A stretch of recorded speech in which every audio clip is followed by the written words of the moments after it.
Okay. Hello and welcome to the Parsha class, Parshat Vayikra 5784. This Parsha of Vayikra is, and basically the whole Sefer of Vayikra has a reputation that it's about sacrifices and offerings, whatever you want to call them. There's a whole video I just made about that, but that's a different story. Whatever the theme is, it's not the killing of animals. And yes, they do need to be killed for various reasons, but that's not the theme of the parsha. That's only the receptacle in which the themes of the parsha can be learned out. And there's quite a few themes, quite a lot of very beautiful ideas that we can hopefully learn in time for the upcoming holiday of Purim, and maybe we'll be able to make some connections as well. That remains to be seen. Without any further ado, let's go straight into the actual text here, Parsha sheet. The source sheet today, as emailed, is available for everybody to see, and a link will be available also on the YouTube description. All right, let's get straight into it without any further ado. The parsha begins with Hashem speaking to Moshe from between the Kruvim, as is described somewhat at the end of last week's parsha, how that came about. And then in this week's parsha, we begin to actually hear some of the commands. The first command being the Ber el Bnei Israel, speak to the children of Israel, Ve'amar Telehem, say to them, Adam ki yakriv mikem korban, a man from them who brings a korban la Hashem, mina behema, mina bakar, mina tzom takrivu et korban lechem. He should bring a korban, and we should bring, however, we're going to translate korban, some sort of way to connect and come closer to Hashem. And the very next verse, chapter 1, verse 3, tells us, one second, I know I have it saved somewhere, or maybe not. Okay, never mind about all that. Okay, so the of the many rules that we have about korbanot, one of the first is that, yes, is the very next verse says, "Im ola karbano min habakar." If you're giving an ola offering from the bakar, from the cattle, zachar tamim yakrivena, bring it male and make sure it is tamim, which is to say it should be whole or pure. And on that, Rav Hirsch has a very important comment. It begins to distinguish between what's called a mum, which is something that somehow makes the animal deficient, and a treifa, which makes the animal inedible, not kosher. So he says here, a mum is to be distinguished from a treifa, and it's by treifa, the animal is basically it's about to die, it's sick, it's sickly, it is terminal, as opposed to a mum, as he describes, a balbum may be healthy and hardy, only that it has some external defect that will never right itself, even if only a tiny defect, such as if its ear had become defective in the cartilage, or its eyelids are pierced. Now he's basically quoting the Gemara here in Teruma, or if one of its limbs was abnormal, for example, a high hip, a club foot, etc. Malachi, that's the Navi, condemns the offering up of blind, lame, and sick animals, calling this a desecration of God's name and the altar. He censures the priests for having caused the desecration by their teaching that by their teachings, v'atem mechalim oto v'amarchem shulchan Hashem migoal hu V'nivo v'nivze achlo. You desecrate God's name. In your speeches, you represent the table of God as detestable, and God's harvest is something of which no one would wish to partake. So the very beginning of Malachi. The prophet's censure of the priests is this. In their eyes, God's sanctuary is not supreme over all. It does not deserve to receive the best and freshest, all the strength and vitality that a man has to offer. For they have degraded it to the level of a hospital, a home for the crippled, founded solely for those whose lives have been shipwrecked. It is a shelter for life's cast-offs, right? Who can find no other place. Only the dregs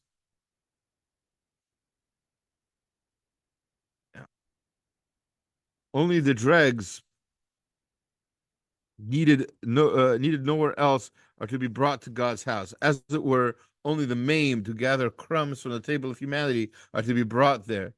V'krivehu na lif tatcha.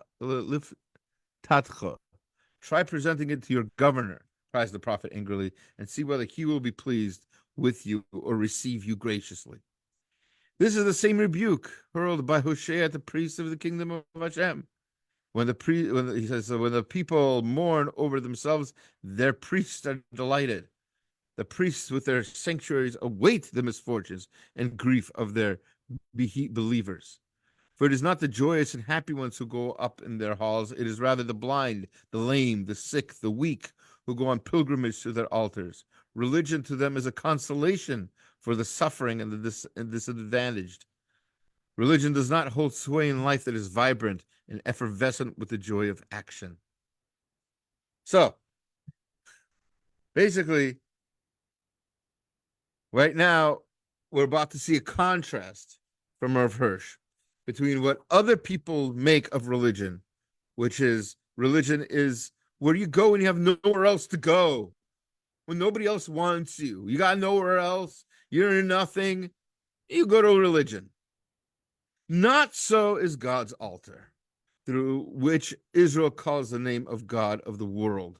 For the sanctuary demands the whole of a person's life, unlimited and total commitment.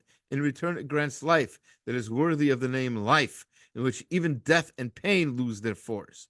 Therefore, just as Kohanim to approach and serve at the altar must be without blemish, so too, and to a greater extent, must the offerings be whole without blemish. For by offering them, man advances towards and draws near to the divine presence. The Torah prohibits offering a balmum in four separate expressions.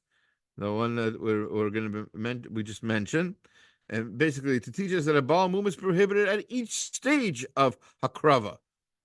At any point, a balmum is not good. Even when you've got it open up, right? You're inside its guts, and there's something wrong in its organs already.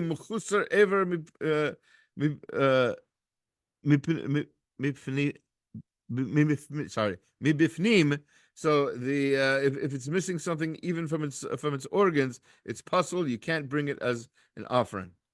An offering embodies the nature of our relationship with God. Wholeness is a primary condition of this relationship. Wholeness with God entails no less than the absolute surrender of one's entire being to Him. It is the whole enchilada. You're giving everything to Hashem. It is a duty that follows directly from the very first demand made of us. V'item li segula. Be for me a segula, as he has commentary there. For this command lays the foundation stone for our entire mission. Our relationship to God must be all-encompassing, without reserve or limit. Thus, and here's the point, here's why an animal that's blemished is a problem in regard to that. Thus, a blemish in the animal to be offered would represent a defect in the person seeking to draw near. A defective limb in the animal would represent an aspect of the person's personality, an aspect that he has excluded from total commitment to God. You're giving all of yourself. And if the animal you're giving isn't whole, then you're not giving your whole being to Hashem. The person offering a defective animal does not attach himself completely to God with his whole being and with all his relationships. Rather, he holds something back and keeps it for himself. That's exactly the point of an offering.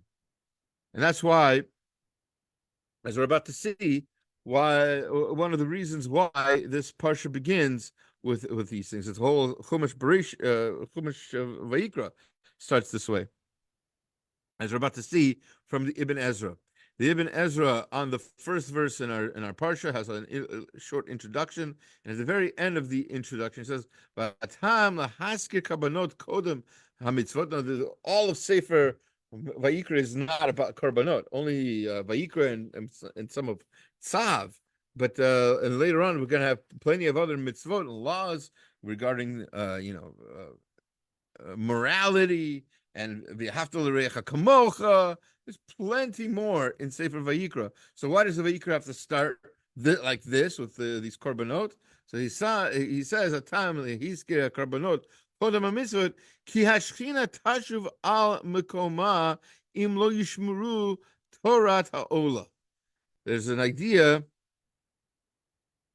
that Hashem will leave if we don't keep the mitzvot of the Ola, if we don't keep the korbanot.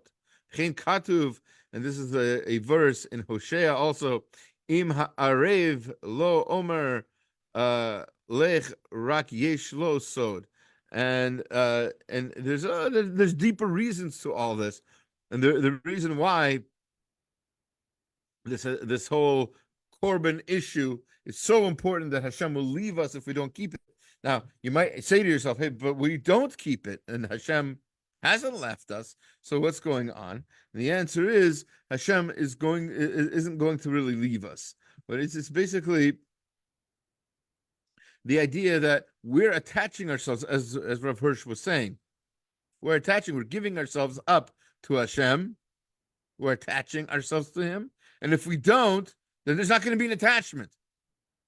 Right? Hashem is not forcing us.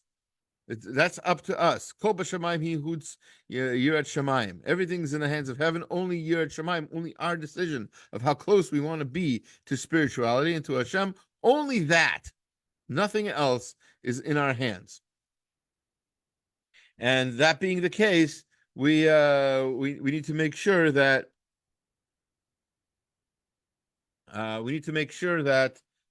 we keep that connection, or else we lose it. That's exactly what the whole Purim story is about, by the way. We know there's a machloket in the Gemara what exactly the Jewish people did to deserve to be threatened with annihilation in the hands of Haman. The two main ideas are either they worshipped an idol in the time when they were conquered by the Babylonians, or it could be that their participation in the big party that's mentioned in the first chapter of Megillat Esther, Achashverosh's party. Whatever the case may be, whatever the Jews did, they separated themselves from Hashem. Hashem's still there, 100%. Hashem still loves us, 100%. But if we disattach ourselves from Him, we won't feel Him, and then He won't protect us. And then we're open to all kinds of attacks, like Amalek earlier in history, and that's what Parshat Zachor this week. Same idea. If we want to attach ourselves, we don't want Hashem to quote unquote leave. Then we need to really give ourselves up to Him. All right. Already good, Baruch Hashem. Already we have references to Purim. Baruch Hashem. All right, we're going to skip whole two verses. Next verse we're going to learn is Vayikra Aleph Dalet, chapter 1, verse 4. And part of the korban, the person giving the korban needs to lean his entire weight onto the animal's head. V'samach yado al rosh ha'ola v'nirtza lo lechaper alav. And that's going to cause for that person to be forgiven. Al Rosh Ha'olah. So the Rashi points out that this smicha is only done on this Ola, and what Rashi is not telling us, says the Kli Yakar, Lifnei Hashem v'samach, it says before Hashem and you shall lean, Rashi ain't smicha bama. Rashi tells us elsewhere that the smicha is only done on the near the mizbeach. When the Jewish people had bamot, when they had basically individual altars in their own homes or outside their homes, I imagine, in their yard or whatever. At those times, there was not this idea of smicha, of leaning your weight onto the animal. Why? Ki bama loshen gavoa.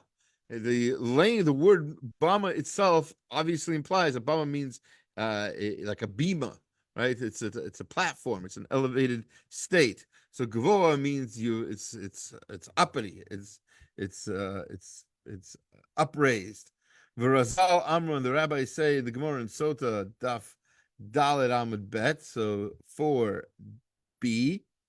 Kol mishiyesh bo gazut haruach ki'ilu bana bame bone bame.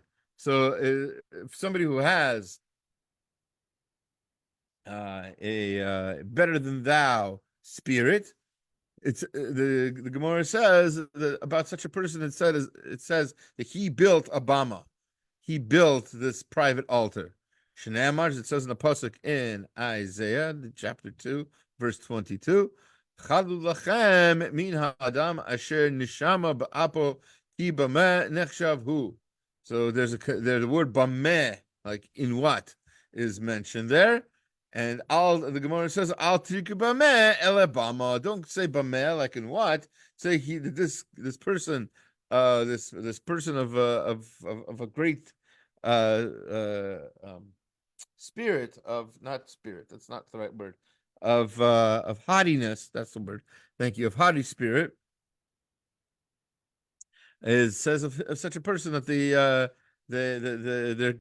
have a bama. They have a private altar. Ki ho habon bama la'atzmo ruchel gavo gasa olav ki kain matzina b'loshen razal. So anybody who builds a bama is obviously building it for himself. This is kind of going to be the point, right? It's in your yard. That means you use it. Your neighbors don't, right? As the rabbi is saying, the Gemara in Chagiga Shalo, yeah, kol echad v'holech bone bama la'atzmo. Everybody's going to go and build a bama for themselves. Again, la'atzmo. Al kain enu lifnei Hashem. The bet tzadadim. It's not in front of Hashem. We said you have to lean. The verse tells us again. Lifnei Hashem is samach. In front of Hashem, you're going to lean your hands. What does that mean? Before Hashem, it means that's the mizbeach is before Hashem. Anything else is not before Hashem for two reasons. Hein mitzad she'ein shchina harui kule ama b'makom she'aneva mitzuya b'ma she'nemar. The shchina doesn't rest in a place where people do not have humility. Brings the proof from the verse in Isaiah 57, and similar idea that is mentioned in Parshat Yitro and Parshat Miketz, Shem Hagadol Mora al Etzem Ha'anava, that the Hashem, the great Hashem, rests on a place of humility. V'yitbar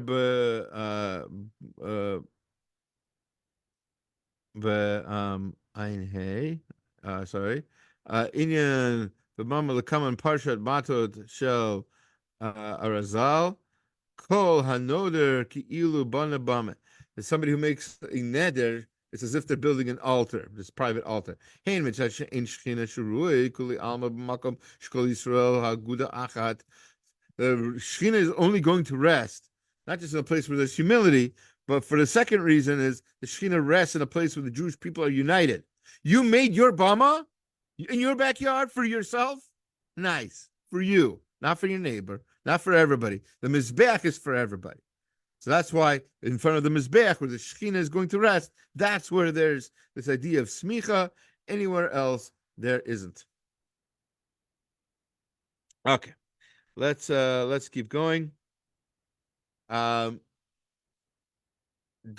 Gimel. All right, so we're just we're careening past chapter 3 altogether, chapter 2 and chapter 3. We've got all the way to chapter 4. Now in chapter 4, we start in Chamishi, in the fifth Aliyah, we start talking about the sin offerings.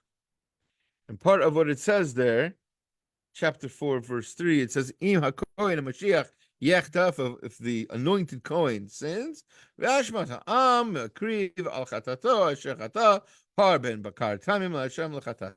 So it gives a whole ceremony, a whole formula of how the anointed Kohen should do teshuvah with a sin offering. But later on, it says,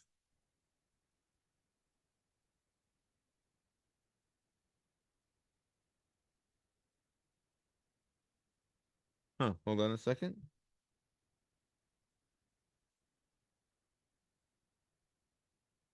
Interesting.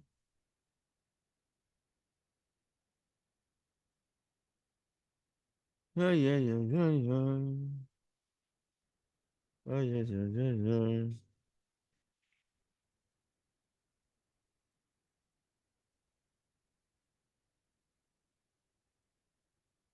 yeah. Sorry. Wrong verse. So in chapter. I'll try to fix this in the uh, in the source sheet later.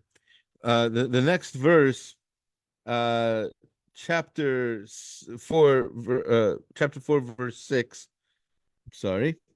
Says v'taval hakohen et etzba badam. The Kohen will dip his finger into the blood. V'azeh min hadam sheva pamim l'fnei Hashem. He's going to sprinkle the blood onto the curtain in front of Hashem, al pnei parochet hakodesh, on the holy curtain.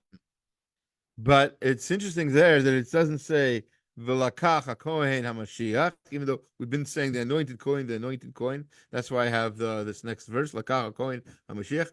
But taval hakohen says Rav Zalman Sorotskin in his Naim LaTorah, v'taval hakohen lo ne'emar Mashiach. It doesn't say that he's anointed. The Kohen takes from the blood. Lo zachar hamashiach. Again, it doesn't mention that he's the anointed Kohen. V'gam v'par hakahal lo nemar hamashiach. And with regard to the sacrificial cow of the congregation as well, it doesn't say there that it's the anointed Kohen. V'tvila ha'etzba v'dam v'kapara machavin shechazal dashishafilu hahedyot kashel haviyet adam. So first of all, you need to know it doesn't have to be the Kohen Gadol who does this. It could be a Kohen Hedyot, which means a regular Kohen.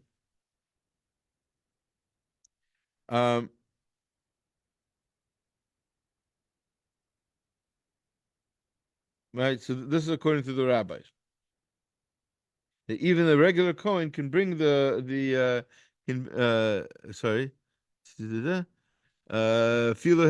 Kohen Hedyot Kasher Lehevi et Adam al. Sorry, this is not a great copy. Al Oil Moed Ulahazid Ulachaper. So even a Kohen Hedyot can do that. Kasha, however, there's a question. Lama Havo Nemer Hamashiach. Then why did it say Hamashiach earlier? Sometimes it says that he's anointed. Sometimes it doesn't say he's anointed. What is it? Hazo Nemar HaKohen Bein Befar Hamashiach Bein Befar HaKol. So maybe it could be, he says, that it's interesting that we've got Mashiach mentioned that the Kohen is anointed even regarding the section for his own sin and for the sin of the congregation. V'yishlomar sheba hakatuv l'ramez b'zeh l'kohen hamashiach. So it could be that the verse itself is coming to teach that Kohen, that anointed Kohen, an important lesson. What's that? Shebishat hazah shehi ikar kapara. At the time of this sprinkling, this is the main part of the forgiveness process. Yishkach et kuhunato. Forget about your kahuna. Forget about the fact that you're anointed. Umishamarnu hagdula and your greatness. V'yamod B'hakana yitera lifnei Hashem. You should be on a higher level in front of Hashem. What's that? B'shah shehu mevakish slicha al shgagato v'chatat hakal. At the time that he's standing there, pleading for mercy and forgiveness for his own sin and for the sin of the congregation. V'hi be'enei atzmo kekohen hedyot. He should see himself as if he's a regular kohen. I'm a descendant of Aaron, but I'm not the kohen gadol right now. I'm just a kohen. Obviously, he's the kohen gadol, but he doesn't have to be. First of all, because even a kohen hedyot can bring the blood, but that's not the point. The imid umishamesh lifnei Hashem, and this will help him be a little more humble in front of Hashem. V'ayin v'parshas acharei shlefichach lo hizker ba'avodat Yom Kippurim sham kohen gadol rak Aaron. That's why over there, what it talks about, we're going to learn it in Parshat Acharei about the service of Yom Kippur. Over there, over and over again, it says Aaron. It doesn't say Kohen Gadol. Why? Bezot yavo Aaron. This is Aaron. Shalo yidgam mizeh. Not any greater than that. Shehu nichnas Kohen Kedusha v'chaper al Beit Yisrael v'tupa betokef hunato gedula. It's not because of his greatness of the kahuna. Enough Aaron. He's just supposed to look at himself like, I'm just Aaron. I'm regular old Aaron. Any old Aaron will do for this. Shishmo Aaron lefichachu mishamesh azrak bedaled begadim. And that's why he's wearing these 4 clothings on Yom Kippur. Again, a lot of this is about the idea that, yes, the Kohen Gadol is great, but his greatness is just a reflection of our connection to Hashem. It's not his own greatness. Like, I'm amazing, I'm wonderful, I'm a Kohen Gadol. So that he's not supposed to think like that. And if he does think like that, then he's missing the point. Similarly, by the way, since we're on the subject of connections to the Purim story, we know famously that when Mordechai found out about the Gezerah to kill the Jewish people, it's still not exactly clear how he found out, whether it was through a dream, according to the Zohar, with dragons, whatever, or whether it was whether he was told it, or he heard, or he had a feeling, whatever it was. He comes rushing up to Esther's palace, and he he communicates somehow through other people, whatever. Not going to get into that right now. But anyway, he tells her what's going on, and he tells her that she has to do something about it. The Jewish people are about to be killed off. Well, what are you going to do? And she says to him, I'm sorry, there's not much I can do. Unfortunately, my hands are tied. I can't go visit the king. Otherwise, my life is going to be in danger. And Hashem will save the Jewish people. And says Mordechai, you're right. Hashem will save the Jewish people. One way or the other, he's going to save the Jewish people. Might not be through you, but we don't know what's going to be with you at that point. In other words, again, just like Aaron and the Kohanim, Esther can't think of herself as Esther Hamalka all the time. That's why very often in the Megillah you have Esther Hamalka or Hamalka Esther, to teach this lesson that what exactly are we emphasizing? The fact that she's a queen, or are we emphasizing the fact that she's regular old Esther, and anybody can really take her place, as Mordechai tells her? All right, another theme, another connection again between the Torah and the Ketuvim that we'll be reading, God willing, this weekend. All right, last thought for tonight.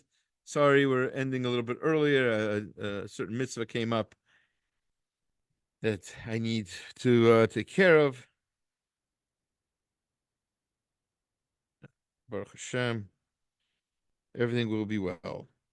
Let's get one last idea in.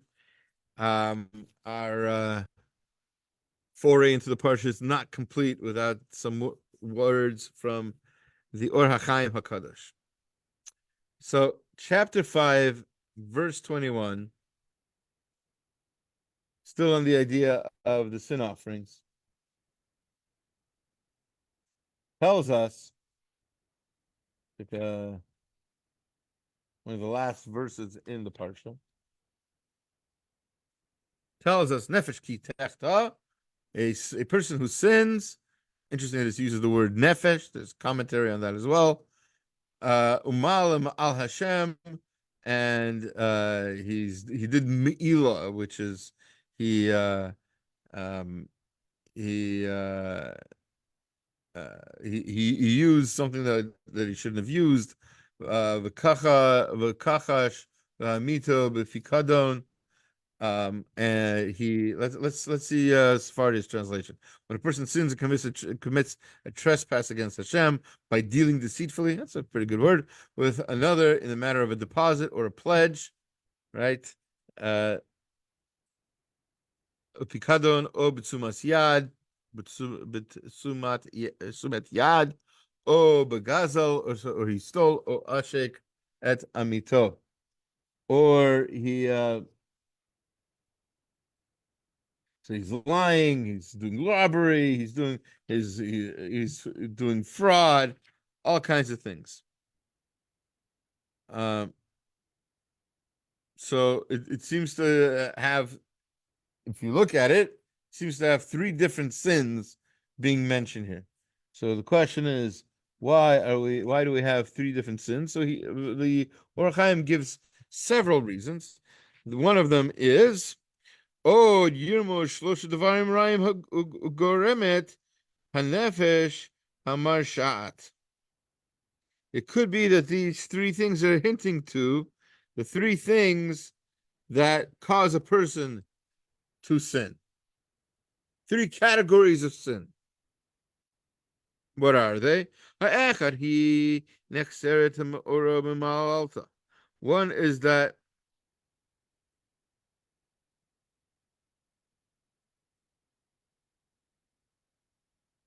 sorry.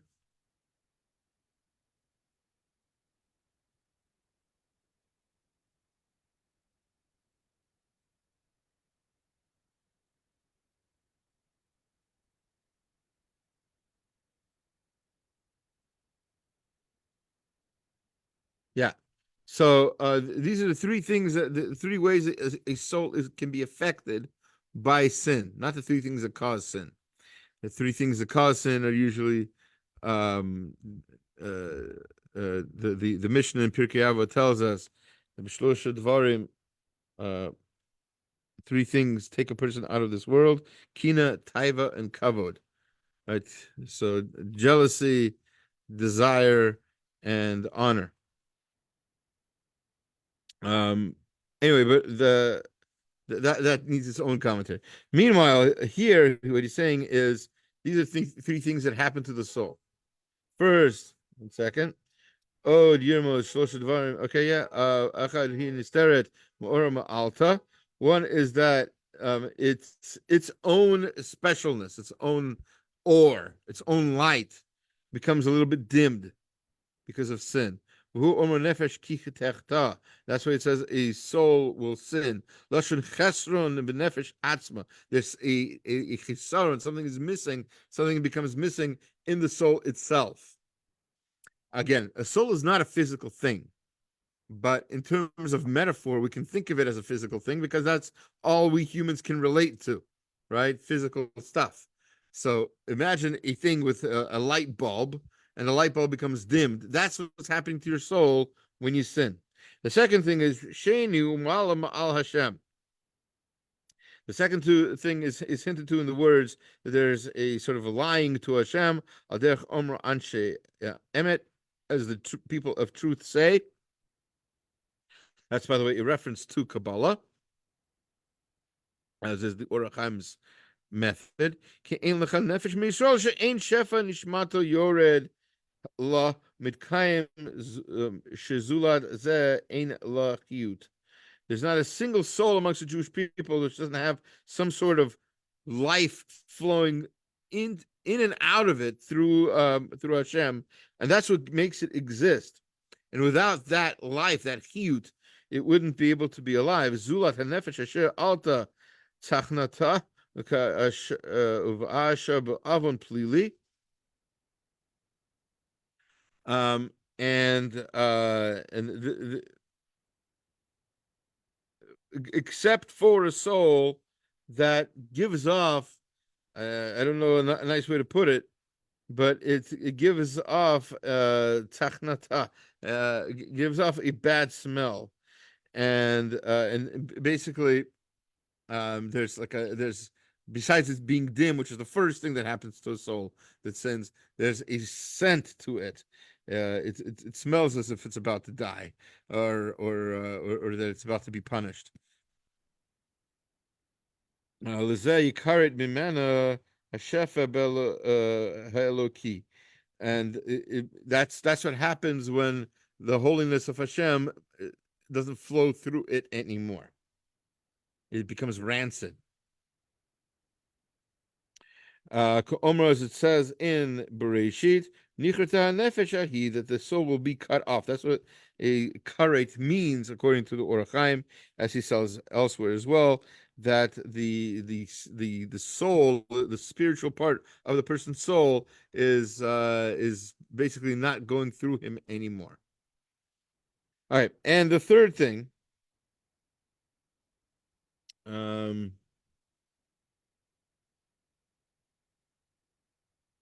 let's just skip to the third thing.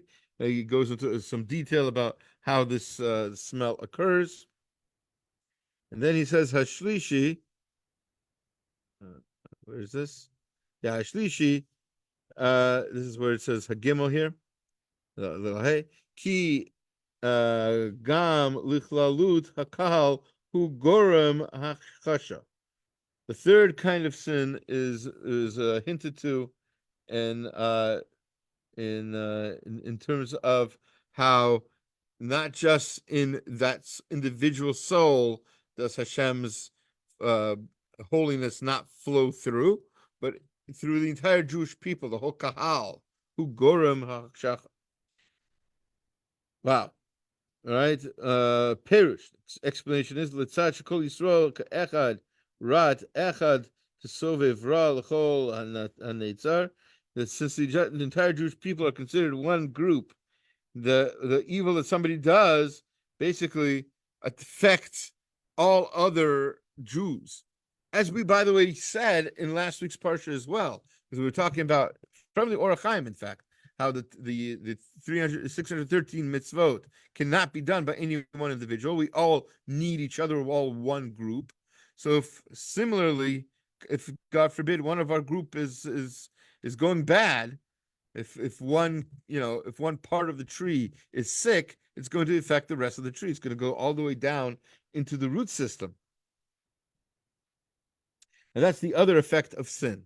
Again, a person's light is diminished, a person's soul begins to smell, and then it affects negatively the entire Jewish people.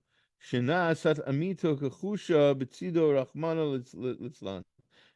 everybody becomes weakened, God forbid. Hashem should help us from such a thing. This is what it says elsewhere about somebody who steals from his father or mother. The rabbis in the Gemara Brachot says, Imo zu Knesset Yisrael. The Imo, the mother here, is Knesset Yisrael. In other words, the Jewish people. Ki amtsaut anshe chayil. Because the righteous people, even the good people amongst the Jewish people, nitrabe b'chlalut am Hashem, hashalom v'hatov v'hachaim. They create the good and the peace and the life of the Jewish people is improved by these good people who are doing the right things, like Mordechai in the Purim story. There, see another connection. So, so you have three effects of sin. Again, a reason not to do it, because it's not just about you. It's very easy to say, I want to sin, I want to have a good time, I want to do this, I want to do that, and it's only going to affect me. I'm sorry, that's not how it works. We're all interconnected, and when one person sins, it affects everybody else. And as the Or HaChaim concludes in a positive light, the same is true for mitzvot as well. People, those of us who are zoche to do a mitzvah here and there, we are giving life, we're giving chiyut to the Jewish people. And with that kind of chiyut, that's how we will be able to survive through any difficulties. And especially now when the Jewish people need it, we need to have as many of us doing mitzvot as possible. Thank you for listening. Have a Shabbat Shalom and Freilichen Purim. Take care.